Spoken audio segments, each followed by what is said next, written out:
ತುತ್ತು ಅನ್ನ ತಿನ್ನೋಕೆ ಬೋಗಸ ನೀರು ಕುಡಿಯೋಕೆ, ತುತ್ತು ಅನ್ನ ತಿನ್ನೋಕೆ ಬೋಗಸ ನೀರು ಕುಡಿಯೋಕೆ, ತುಂಡು ಬಟ್ಟೆ ಸಾಕು ನನ್ನ ಮಾನ ಮುಚ್ಚೋಕೆ,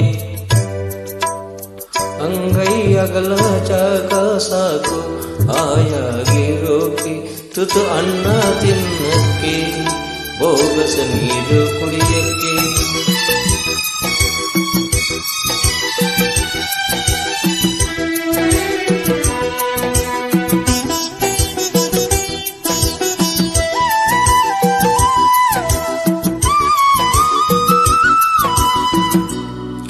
ಕಾಣಗೊಂದು ಮರವೇ ಒಣಗಿ ಬಿದ್ರೆ ಏನಾಯ್ತು, ಊರಾಗೊಂದು ಮನೆಯೇ ಉರಿದು ಹೋದ್ರೆ ಏನಾಯ್ತು.